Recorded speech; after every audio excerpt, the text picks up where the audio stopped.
Hello everybody, it's Solid Zach, and today I'm going to be playing Tropico. Tropico is a city builder game. It just came out, Tropico 5 actually, there's 1 through 5. I'm playing the 5th one here, it's the newest one that just came out. And it's kind of like a city builder. If you've ever played something like SimCity, it's very similar. The only difference is you kind of set up your own, I guess, Caribbean island, I suppose what you call it. Yeah, you start as a colony and you kind of just advance through the eras by becoming independent, and there's different eras like World Wars, Colonial, Cold Wars, Modern, I believe, are all of them. So yeah, it's really cool. You just kind of build your own city, and you can make different plantations to export stuff, and you have trade routes and ships and stuff. And as you go through the different areas, you get different stuff unlocked and different vehicles. It's really cool. I played a little bit of Sandbox. I haven't played the campaign yet, which is what I plan on doing now. So let's get into it and see how it is. A new game. Campaign. Changing the world, alright. Let's create a dynasty. Delgado. These guys, the beards. Let's let's be the Beard Dynasty. Or the Beard Dynasty, okay. I like the loading screens a lot. Oh, never mind. Okay, so let's be male. Look at this guy. We'll be Able Beard. 4 and 8 increased by 10%. Constructions are 4%. Ooh, 4% cheaper. Ooh, man. Just pollution in Tropico by 10. Grants $200 annual income. Global effectiveness of production buildings increased by 2. 2%. Ooh, 2% more damage. Ooh. 2% is probably actually not that much. Service buildings. I don't know what service buildings are. Detect hidden rolls. No. Converts 2 roll. Ooh. 2 grand. Let's do Cheapskate. Because I think in the long run, if we're sticking to it, I think that 4% is actually going to save us a lot more than just the 2 grand in the beginning. Because I believe we're going to be building a lot of stuff, especially if we're going to go through all the eras. I'm not sure how long the campaign is, but 4% sounds pretty darn good to me. We can leave Caucasian phase 1. Phase 2. Hey, turn back. There you are. 3. Okay, well, phase 2 is the only one that looks like normal to me, so we're gonna do that one. Able Beard. Able Beard's not gonna be a greaser. Ooh. Cold War.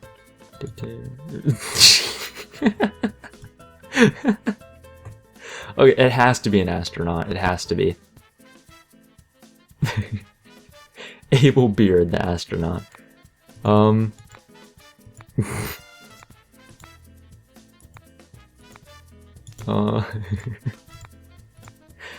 my gosh.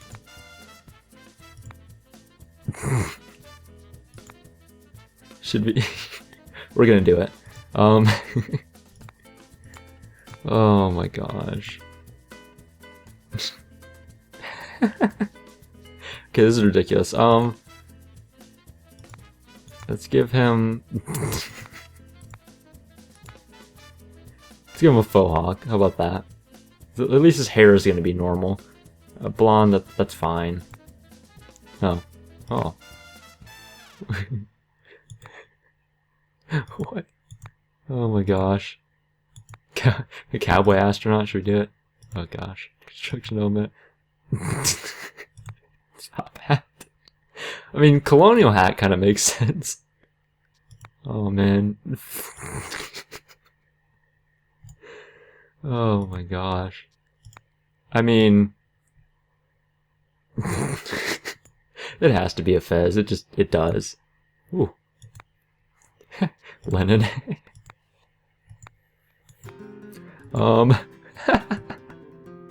What even is this game? I look like Cyclops from X-Men. Oh, Cyclops, that makes sense. Oh my god. Should have a tobacco bite? Oh my god, no. Pacifier. Climates. Alright. Able Beard is ready to go. Ooh. Cutscene. You know those people who established dynasties so powerful that their names echo through the centuries? Yes. I'm one of them. Oh. New world, new opportunities, no limits. This island of mine could become anything. It could be a farmer's heaven. The fields reaching the horizon and the markets full of people. Are those llamas? Or it could be a production powerhouse with chimneys reaching the sky and docks busy with all sorts of exotic goods. Or it could be the paradise on earth. A magnet for travelers all over the world. That looks pretty good. A place for fiesta and fun. I'm all about fiesta and fun. Oh. For now, he's just a dirt poor piece of land in the middle. That boat kind of reminds me of the one from Red Dead Redemption, if you ever played that. Looks a lot like it. Okay. Oh. Okay, so I guess we get to pick our settings. Economic difficulty medium, that sounds fine. Political difficulty medium. Disasters occasional. These are a pain in the butt, let me tell you. I've only played 1 or 2 sandboxes and not for very long, but disasters, ooh, let me tell you. Bow Bow. Caio de Fortuna? I probably just said that completely wrong. I mean, as much as I like the name Bow Bow, I think this one looks a little bit better. Caio de Fortuna. However you say it. This one looks a little bit better. So we're gonna do that. Ooh. He had a fear of climbing more than 35 steps at a time. Oh. I was reading that. Caribbean, a lush and untamed land. My new home. Oh, yeah. Beautiful and full of promise. A new beginning, far from the politics of the old world. A chance to start fresh and do things my way. Okay. I'm tired of the musty weather and rigid thinking back home. I need a change. That looks pretty nice. I was appointed governor of this island. Not that anyone else wanted the job anyway. My unique approach to government will make this colony the most prosperous in the Caribbean. Alright. How hard can it be?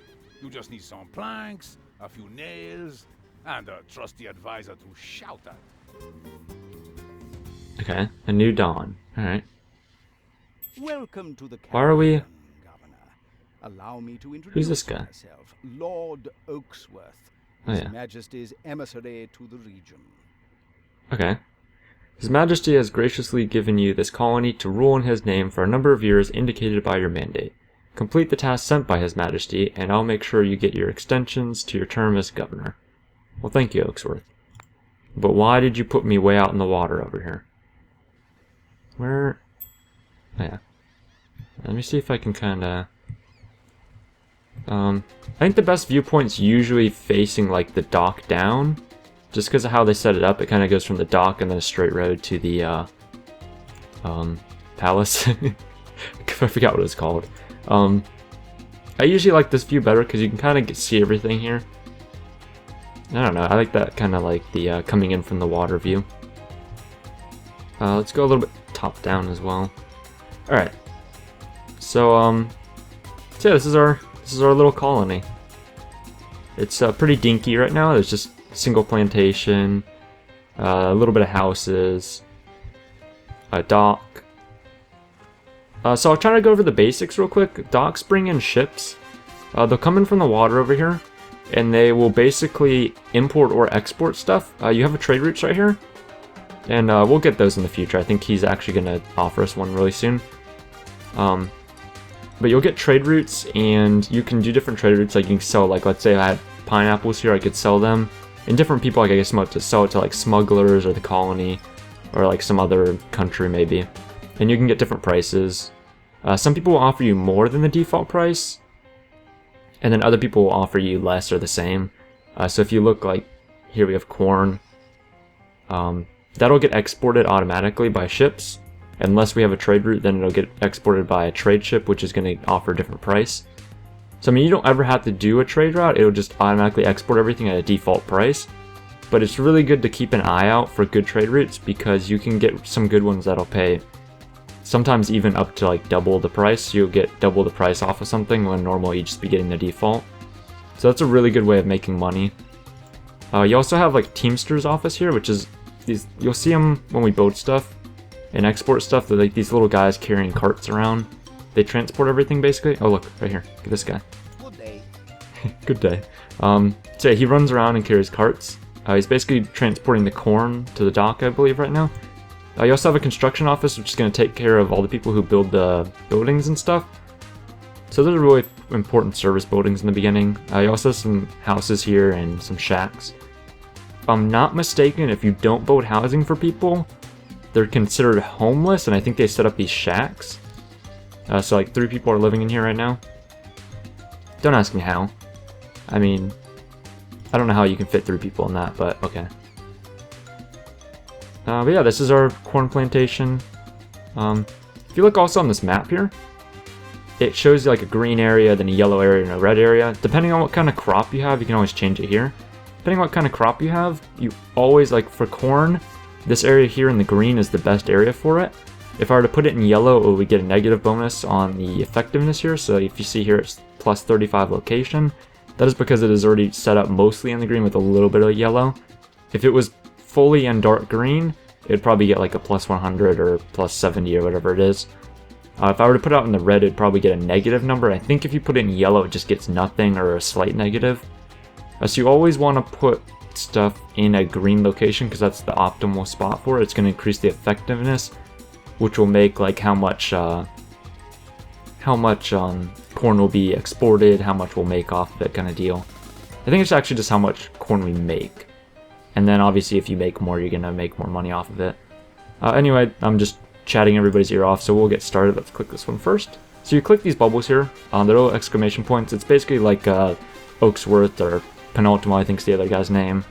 They'll just talk to you and offer you stuff. Greetings, old chap. Have I got a deal for you today? Okay. As Crown Representative, I can offer you your very own trading license.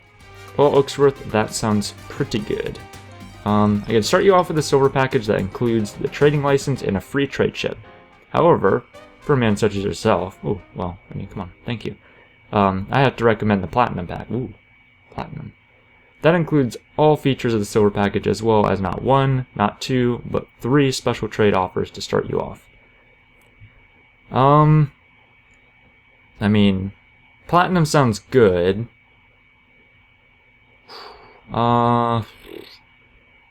But I think since trade routes change all the time, I think I'm just going to go with the regular one. I could just buy one from the Dutch, but I don't want to piss off the crown early on. So I'll just get the silver. I think it's like the default. So if you look in trade now, I think we'll have some, yeah, we'll have some trade routes here now. That's fine. We're not going to be doing much of it right now in the very beginning anyway. I'm not too worried about having extra trade routes. So yeah, there you go. We have a ship here, and he exported $1,638 worth of Tropican goods. So I think for right now, that's just corn. Technological progress is the path to autonomy, Governor. We need more scientists to think important thoughts and discover new stuff. Well, new stuff sounds good. Researching new technologies will allow us to improve our economy and society and help us break the shackles of our imperial masters. Alright. Research buildings require educated workers. You may have to hire them from abroad. Alright, so build a library. Okay, we can do that. What's this guy have to say? His Majesty needs money to build a new underwater palace. He wants Underwater palace. growing money. Is he building Rapture, Oaksworth? Is he? Heaps of cash. Let me know. Carry out His Majesty's wishes and you will be rewarded with an extension to your mandate as well as other benefits. Build 1 plantation, sugar. Alright, it's going to give me a 6-month mandate extension. Another thing to notice here is the little HUD down here near the map. First off, it's going to show you right here. You might not be able to really see it. It kind of shows you the highlight area that you can see. Right now we have $7,700. Okay. Hold on, Leon. I was talking to them. We are the Order, and you will be one of us. Well, what if I don't want to be one of you? I've been watching your career with interest, Governor. I mean, I've literally only been here for maybe 10 minutes, but okay. I sense great potential in you. However, joining the Order is not so trivial. You must first prove yourself. Gain your independence from the Crown, and you'll be one of us. What if I don't want to be one of you? I mean, I am going to be independent, but I can declare independence, win the mission. Alright, so this is what I was actually going to talk about in a second, is that your percentage right here, this is how popular you are.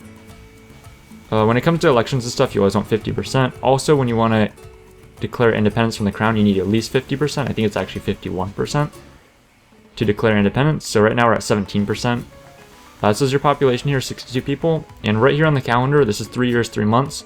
That's how long I have on my mandate, which means I only have 3 years, 3 months.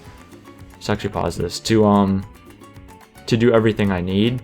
And like Oaksworth was telling me, if I build this plantation here, the king of the crown, whatever, he's gonna send me 6 more months mandate, so I'll have 6 months longer.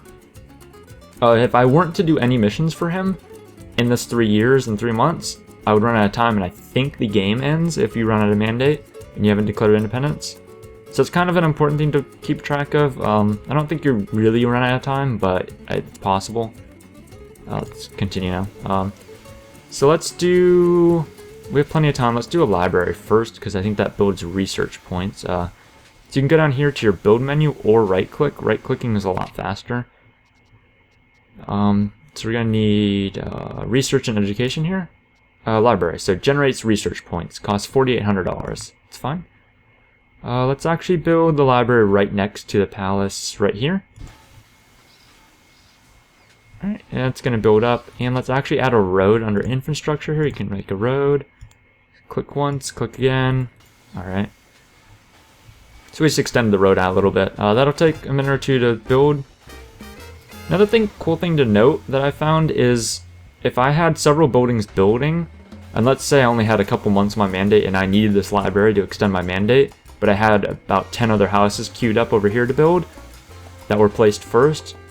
The construction workers, if it's placed first, they're most likely going to focus most of their efforts on the houses if they were placed instead of the library. But if you need that mandate extension, you need that library to be built. Oh, $5,000, okay. Ooh, nice. You can go up to here to construction priority, and I could set it to high priority right here. So doing that, and what that's going to do is it's going to make them focus on the library instead of these houses, if I had houses building. What's that?